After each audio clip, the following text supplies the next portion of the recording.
Que Dieu vous bénisse.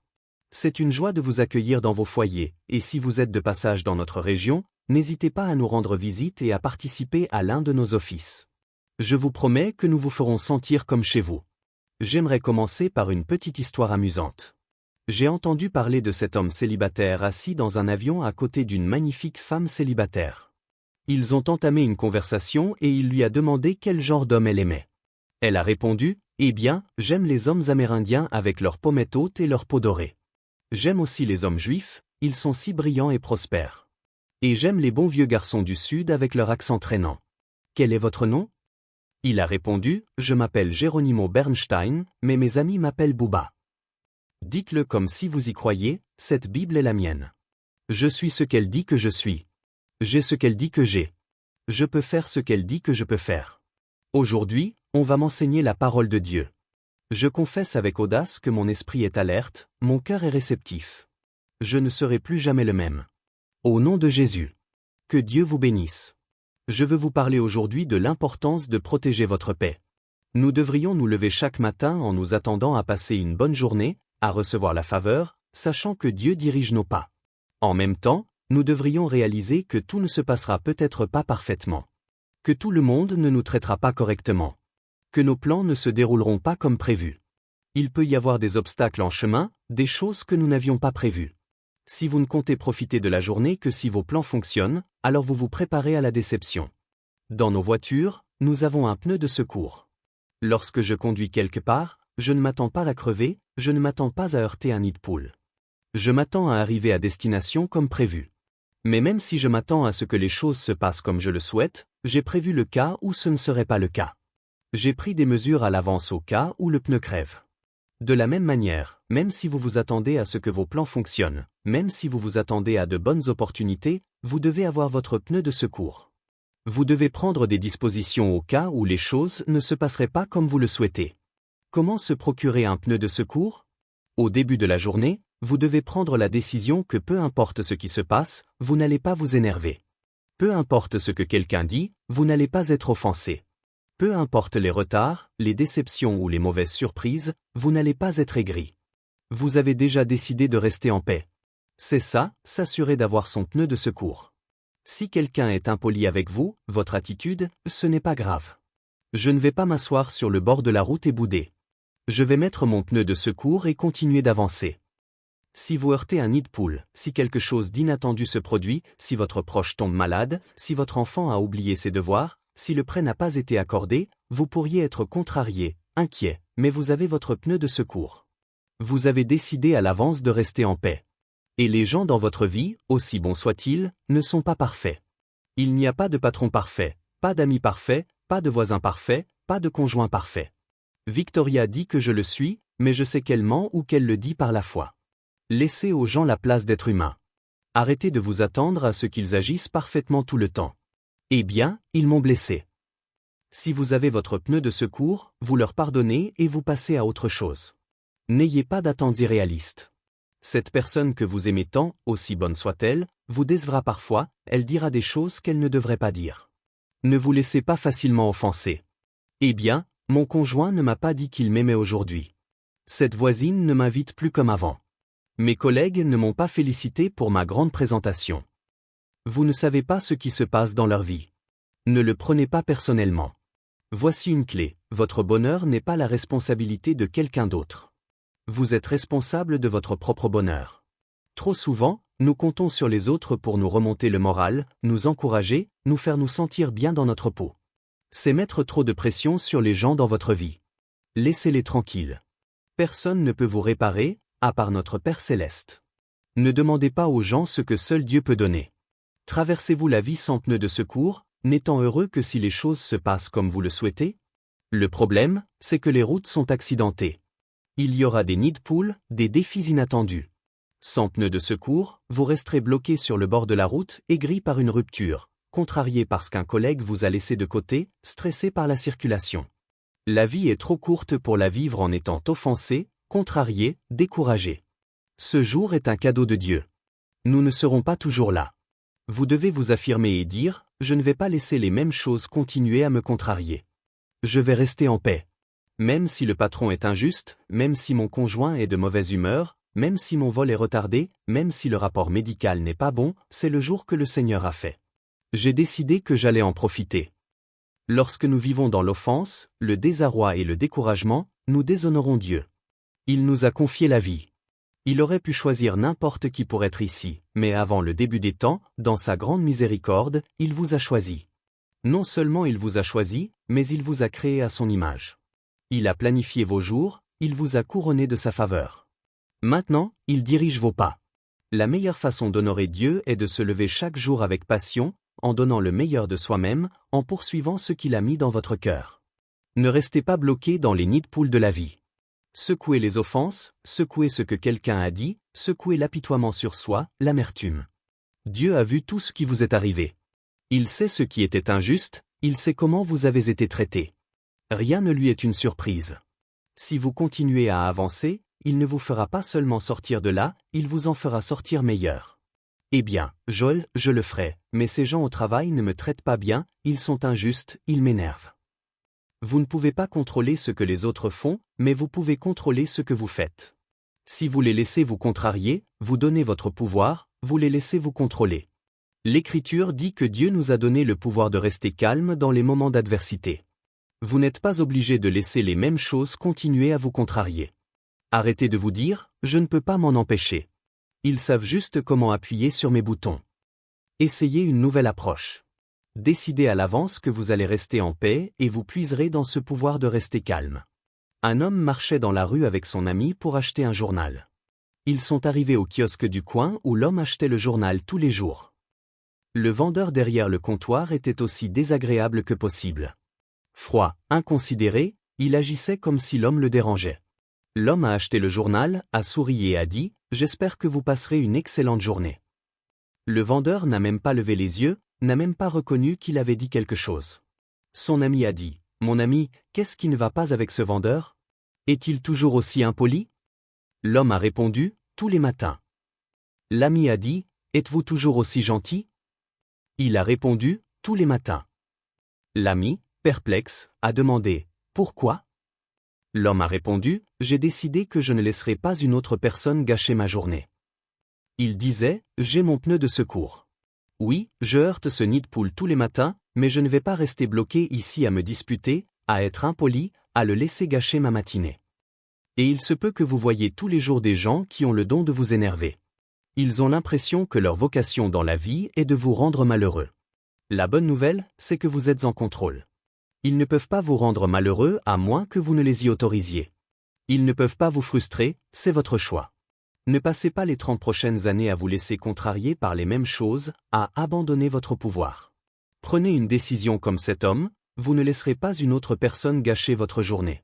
Pas le gars qui vous a coupé la route, pas le vendeur qui est impoli, pas le membre de la famille qui manque de respect. Et quand quelqu'un est critique, condescendant ou impoli, c'est qu'il a des problèmes qu'il ne gère pas. Il a été empoisonné, et maintenant ce poison s'écoule naturellement. La clé est de ne pas laisser leur poison vous atteindre. Ne laissez pas leur mauvaise attitude gâcher votre journée. Vous surmontez le mal par le bien. Vous ne surmontez pas le mal par plus de mal. Si vous vous joignez à eux, que vous êtes impoli en retour, que vous vous disputez, alors vous avez permis à leur poison de vous contaminer.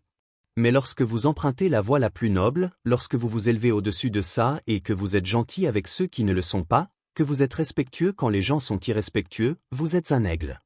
Dieu vous emmènera à des sommets que vous n'auriez jamais imaginés. Il y a des années, j'ai promis à un ami qui travaillait dans les actualités locales que je participerais à leur émission matinale. Je devais être à la station à 6h30 un lundi matin. Je me suis réveillé ce jour-là et j'étais fatigué, je n'avais pas envie d'y aller. Il faisait froid et il pleuvait, mais j'avais pris l'engagement. On m'a dit de me garer à l'intérieur de la clôture, près des portes principales. J'y suis allé, il faisait sombre, il n'y avait personne.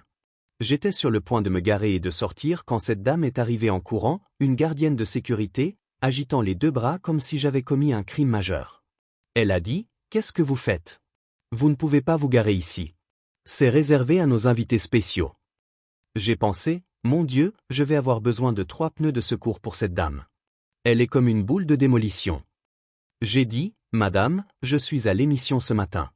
On m'a dit de me garer ici. » Elle a dit Avez-vous entendu ce que j'ai dit? Vous ne pouvez pas vous garer ici. J'ai dû me rappeler, Joel, tu es un pasteur. Ton église est juste en face de l'autoroute. J'ai souri et j'ai dit, c'est bon. Je suis allé me garer dans le quartier à quelques centaines de mètres, il pleuvait toujours, j'ai dû courir jusqu'au bâtiment. J'ai fait l'émission, elle a dû la voir parce qu'après, elle est arrivée en courant et a dit, au pasteur Austin, si j'avais su que c'était vous, je vous aurais laissé vous garer là. Avez-vous le temps de prier pour moi? J'ai pensé, je le ferais si je n'avais pas eu à marcher si loin. J'ai dit, bien sûr que je le ferai. Je voulais prier, mon Dieu, délivre-la de cette méchanceté. Qu'est-ce que je veux dire? Ne laissez pas une autre personne gâcher votre journée. Ne laissez pas un patron grincheux vous rendre grincheux au point que vous rentrez chez vous et que vous êtes aigri avec votre famille. Vous ne pouvez pas empêcher que cela se produise, mais vous pouvez empêcher que cela vous atteigne à l'intérieur. Vous devez garder votre cœur. Jésus a dit, des offenses viendront. Il n'a pas dit qu'elles pourraient venir. Si vous êtes une bonne personne, si vous êtes assez gentil, si vous citez assez de versets, alors vous n'aurez pas à faire face à des gens grincheux, vous n'aurez pas à heurter de nid de poule. Non, il a dit qu'elles viendront. Régulièrement, vous aurez des occasions de vous énerver, de vivre dans l'amertume, l'offense, de vous disputer, d'essayer de vous venger. Le mot « offense » dans l'Écriture vient d'un mot grec qui signifie « appât ». Il est utilisé en référence à la façon dont il capturait les animaux. C'était l'appât qui attirait l'animal dans le piège.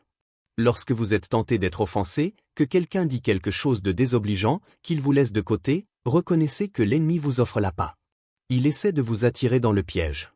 Vas-y, énerve-toi, sois amer, réponds. Beaucoup de gens prennent l'appât. Ils vivent dans l'amertume, le désarroi et l'offense. La prochaine fois que cela se produit, au lieu de vous laisser contrarier par les mêmes choses, dites simplement « Non merci. Je ne prends pas cet appât, je ne tombe pas dans ce piège. Je vais profiter de cette journée. » Mais il est facile de se laisser appâter dans un conflit, de se disputer avec les gens, d'essayer de prouver son point de vue. Mais vous devez être sélectif quant aux batailles que vous menez. Vous n'êtes pas censé vous engager dans chaque conflit. Si cette bataille n'est pas entre vous et votre destinée donnée par Dieu, vous devriez l'ignorer. La plupart des choses qui nous arrivent sont de simples distractions. Demandez-vous, si je gagne cette bataille, comment cela me sera-t-il bénéfique? Qu'est-ce que cela accomplira? Ce gars qui m'a coupé la route, si je me précipite et que je le coupe, qu'ai-je gagné? Je ne connais même pas la personne. C'est une distraction. Si je suis impoli en retour avec la personne qui m'a vendu le journal, oui, ça fait du bien à mon ego, mais ça ne me fait pas avancer, c'est une distraction. Vous devez choisir vos batailles avec sagesse. Si vous faites l'erreur de vous engager dans chaque conflit, de remettre les choses au point avec des collègues, de prouver aux gens qui vous êtes, vous n'aurez pas le temps de mener les batailles qui comptent. Quand David était adolescent, il travaillait dans les champs des bergers. Son père lui a demandé d'apporter le déjeuner à ses frères.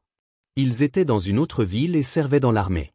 Quand David est arrivé, il a vu Goliath narguer les Israélites, se moquant d'eux. Il a demandé aux hommes présents, quel est le prix pour l'homme qui vaincra ce géant? Ils ont répondu, la récompense est que cette personne épousera l'une des filles du roi, et en plus, elle n'aura pas à payer de taxes.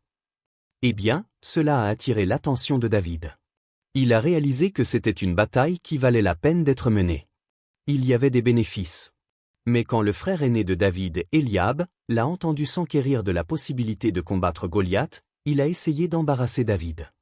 Il a dit devant tout le monde, « David, qu'est-ce que tu fais ici, et qu'as-tu fait de ces quelques moutons dont tu es censé t'occuper » Il essayait de faire sentir David petit, en disant, « David, tu es insignifiant. Tu ne feras jamais rien de grand. » Or, David avait tué un lion et un ours à main nue. Je n'ai aucun doute qu'il aurait pu s'occuper d'Eliab. Mais l'Écriture dit que David s'est détourné et s'est éloigné. L'une des raisons pour lesquelles David a fait de grandes choses, c'est qu'il savait quelle bataille mener. Il aurait pu se quereller, se disputer, essayer de prouver à Eliab qu'il était important. Mais s'il s'était engagé dans ce conflit, s'il avait pris l'appât, il aurait été distrait, aurait perdu du temps. Qui sait, il n'aurait peut-être jamais affronté Goliath. Menez-vous des batailles qui n'ont pas d'importance et qui vous empêchent de mener les batailles qui en ont? Vous devez apprendre à vous éloigner des choses. Éloignez-vous des disputes futiles. Éloignez-vous du manque de respect, éloignez-vous des gens jaloux. Les proverbes disent qu'éviter une querelle est une marque d'honneur, non pas gagner une querelle, mais s'éloigner d'une querelle. Ce n'est pas être faible, cela demande une personne forte. C'est une marque d'honneur. Dans votre mariage, vous devez faire ce que vous pouvez pour rester unis. Il est facile de se disputer pour chaque petite chose, de vivre dans l'amertume, l'offense. Le problème est qu'il y aura de grands géants que vous et votre conjoint devrez affronter. Sur le chemin de votre destinée, il y aura des Goliaths. C'est ainsi que nous atteignons de nouveaux niveaux. Mais si vous êtes distrait par des disputes sur de petites choses, vous ne pourrez pas vaincre ces grands géants. Vous devez passer le test de mordre votre langue, de vous éloigner quand vous avez envie de dire leurs 4 vérités à quelqu'un, de passer outre une offense. L'Écriture dit qu'un seul peut poursuivre 1000, 2 peuvent en mettre 10 000 en fuite. Lorsque vous êtes en accord avec votre conjoint, vous êtes 10 fois plus puissant. Quand Eliab a insulté David, David a pu mordre sa langue. On se demande pourquoi. David a prié dans le psaume 141, « Seigneur, prends le contrôle de ce que je dis. Aide-moi à garder mes lèvres scellées. » Il disait, « Mon Dieu, aide-moi à ne pas dire des choses que je ne devrais pas. Aide-moi à m'éloigner des gens impolis. Aide-moi à rester sur la voie la plus noble. » Et oui, c'est bien de prier pour la faveur, c'est bien de prier pour la sagesse, pour la protection, mais je me demande à quel point nous irions plus loin si nous faisions comme David et commencions à prier, « Mon Dieu, aide-moi à fermer ma bouche. » C'est une prière puissante. Mon Dieu, aide-moi à ne pas dire des choses blessantes. Aide-moi à ne pas être critique. Aide-moi à ne pas me disputer. Quand Dieu peut vous faire confiance pour vous éloigner des Eliab, des gens qui manquent de respect, des gens qui essaient de vous appâter dans un conflit, alors il peut vous faire confiance avec les Goliaths. Vous arriverez à des moments de destinée où vous vaincrez des géants qui vous propulseront en avant. À mesure que je suis devenu plus connu, j'ai eu plus de critiques. Certains d'entre eux étaient des gens qui avaient de nombreux adeptes. Lorsque vous entendez des choses négatives, surtout si elles ne sont pas vraies ou si elles sont sorties de leur contexte, il est tentant de répondre. Mais par la grâce de Dieu, j'ai toujours été très bon pour laisser tomber. Cela ne m'a jamais dérangé le moins du monde. J'ai appris que lorsque je reste sur la voie la plus noble, lorsque je n'essaie pas de prouver aux gens qui je suis, que je ne vis pas sur la défensive, alors Dieu me mènera là où je suis censé être. Mais certains des gens qui étaient si opposés à moi aujourd'hui n'ont plus leur plateforme. Ils n'ont plus leurs adeptes. Il est arrivé des choses qui n'ont pas duré. Et je n'en suis pas heureux, mais mon point est que Dieu s'occupera des Eliab. Dieu s'occupera des gens qui essaient de vous discréditer. Ce n'est pas votre travail de les remettre au point. Éloignez-vous d'eux et laissez Dieu combattre ces batailles. David a dit, « Dieu prépare une table pour nous en présence de nos ennemis. » Lorsque vous avez un ennemi, cela signifie que Dieu a une table pour vous. Lorsque quelqu'un se dresse contre vous, lorsque vous avez un Eliab, quelqu'un au travail qui essaie de vous discréditer, reconnaissez qu'il y a une table là-bas. Vous pouvez aller vous disputer avec eux, être impoli en retour avec ceux qui sont impolis avec vous, ou vous pouvez vous asseoir à la table que Dieu a préparée. Lorsque vous vous asseyez, vous dites, « Mon Dieu, je te fais confiance pour mener cette bataille. Ce n'est pas entre moi et ma destinée, donc je ne vais pas m'inquiéter de ces gens au travail qui essaient de me faire paraître mal. Je vais continuer à t'honorer, à donner le meilleur de moi-même. Et je sais que pendant que je suis assis à la table que tu as préparée, pendant que je suis en paix, tu t'occuperas de ceux qui se dressent contre moi. » L'apôtre Paul a fait cela. Il a eu toutes sortes d'oppositions. Les chefs religieux ne l'acceptaient pas, le gouvernement pensait qu'il avait trop d'influence, les gens mentaient à son sujet. Il a été mis en prison. Il a eu de nombreuses occasions de vivre dans l'amertume et l'offense. À un endroit, nous voyons son attitude, il a dit, « Alexandre le forgeron m'a fait beaucoup de tort, mais Dieu le lui rendra. » Il disait, « Cette bataille n'est pas entre moi et ma destinée. Je ne vais pas prendre l'appât. Je ne vais pas me laisser distraire, je vais m'asseoir à la table et laisser Dieu combattre mes batailles. » Vous battez-vous là où vous devriez être assis? Essayez-vous de remettre les choses au point avec quelqu'un, de lui prouver qui vous êtes? Ce n'est pas votre bataille, cette bataille appartient au Seigneur. Vous n'avez pas à vous venger. Vous n'avez pas à prendre votre revanche, Dieu est votre vindicateur. Il réparera les torts qui vous ont été faits. Si vous restez dans la foi, si vous restez en paix sur cette voie noble, Dieu vous justifiera mieux que vous ne pourriez vous justifier vous-même. 1 Samuel chapitre 10, le prophète Samuel a choisi Saul comme prochain roi d'Israël. La plupart des gens étaient heureux et ont félicité Saul, mais lorsque Saul est retourné dans sa ville natale, certaines des personnes qui le connaissaient le plus n'étaient pas satisfaites de la décision de Samuel. Ils ont commencé à rire et à se moquer. Saul ne sera jamais notre roi. Il n'a pas ce qu'il faut. La vérité est qu'ils étaient jaloux de Saul. Ils étaient si peu sûrs d'eux, si mesquins, qu'ils pensaient devoir rabaisser Saul pour ne pas avoir l'air mauvais. Ne vous battez jamais contre des gens mesquins. Ne perdez pas votre temps avec des gens qui sont jaloux, des gens qui ne valorisent pas qui vous êtes, des gens qui ne respectent pas l'onction, la faveur, le talent sur votre vie. Ils ne sont pas entre vous et votre destinée. Si vous vous engagez dans ces conflits, cela vous empêchera de devenir celui que vous avez été créé pour être. Le verset 27 dit, « Il méprisait Saül et refusait de lui apporter des cadeaux, mais Saül les a ignorés. » Si vous voulez accomplir votre dessein, vous devez devenir bon pour ignorer les choses. Ignorez les commentaires négatifs, ignorez le manque de respect, ignorez les détracteurs, ils ne contrôlent pas votre destinée. Ce sont des distractions pour essayer de vous empêcher d'atteindre le meilleur de Dieu. Au lieu d'être contrarié par ceux qui ne sont pas pour vous, frustré par ceux qui essaient de vous faire paraître mauvais, faites comme Saül, ignorez-le. Les gens jaloux ne peuvent pas vous empêcher d'atteindre votre destinée. Les gens mesquins ne peuvent pas arrêter votre dessein. Lorsque Néhémie reconstruisait les murs autour de Jérusalem, il y avait 2 hommes au bas de la montagne, Sanballat et Tobias, qui n'aimaient pas Néhémie. Ils le critiquaient constamment, répandaient des rumeurs, essayaient de ruiner sa réputation. Toute la journée, ils criaient des insultes, se moquaient, essayant d'appâter Néhémie pour qu'il descende. Néhémie aurait pu descendre de la montagne et les vaincre, il aurait pu les faire taire, mais il savait que tant qu'il se battait avec eux, il ne ferait aucun progrès sur le mur. Il savait qu'il n'était pas entre lui et sa destinée. Il ne s'est pas énervé, il n'a pas essayé de les remettre au point, il les a simplement ignorés. Il a continué et a terminé le mur en un temps record. Lorsque Dieu met un rêve dans votre cœur, il y aura toujours des Sanballat et des Tobias, des gens critiques, jaloux, irrespectueux, des gens qui essaient de vous monter le bourg. Ne prenez pas l'appât, ce n'est pas une bataille que vous devez mener. Ce sont des distractions pour essayer de vous écarter de votre chemin afin que vous manquiez votre but. Faites comme Néhémie, apprenez à ignorer les Sanballat et les Tobias. Votre mission est trop importante pour être distrait par des gens jaloux et mesquins. Dans l'Écriture, il nous est dit de revêtir toute l'armure de Dieu. Une partie de cette armure est les chaussures de paix. Il est intéressant que Dieu ait choisi nos pieds pour la paix. Cela implique que partout où nous allons, nous devrons choisir de rester en paix. Parce que vous pouvez avoir votre casque de salut, votre bouclier de foi, votre ceinture de vérité, mais si vous ne mettez pas vos chaussures de paix, si vous ne prenez pas cette décision que vous n'allez pas vous énerver, que vous n'allez pas vivre offensé, que vous n'allez pas vous laisser appâter dans un conflit, alors même si vous avez toute l'autre armure, sans la paix, elle n'est pas efficace. Chaque matin, vous devez vous assurer de mettre vos chaussures de paix. Trop de gens passent la journée pieds nus, offensés, découragés, contrariés. Mais lorsque vous prenez cette décision au début de la journée que rien ne va vous contrarier, en réalité, vous mettez vos chaussures. Vous dites, « Mon Dieu, je te fais confiance. Je sais que tu diriges mes pas. Et même si les choses ne se passent pas parfaitement aujourd'hui, je crois que toutes choses concourront à mon bien. » Lorsque vous êtes en paix, vous êtes dans une position de pouvoir.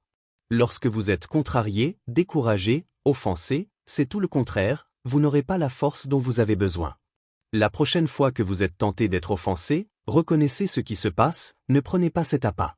Lorsque quelqu'un dit quelque chose de désobligeant, au lieu d'essayer de vous venger, ignorez-le. Asseyez-vous à la table que Dieu a préparée.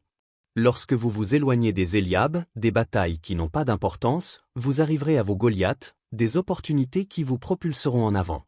Je vous demande de protéger votre paix. Si vous le faites, je crois et je déclare que non seulement vous profiterez davantage de votre vie, mais que Dieu s'occupera de ceux qui se dressent contre vous. Il vous justifiera, vous promouvra et vous conduira vers de nouveaux niveaux de votre destinée, au nom de Jésus. Et si vous le recevez, pouvez-vous dire Amen aujourd'hui? Eh bien, j'aimerais vous donner l'occasion de faire de Jésus le Seigneur de votre vie. Voudriez-vous prier avec moi? Dites simplement, Seigneur Jésus, je me repens de mes péchés. Viens dans mon cœur. Je fais de toi mon Seigneur et Sauveur. Si vous avez fait cette simple prière, nous croyons que vous êtes né de nouveau. Intégrez-vous dans une bonne église basée sur la Bible et gardez Dieu à la première place.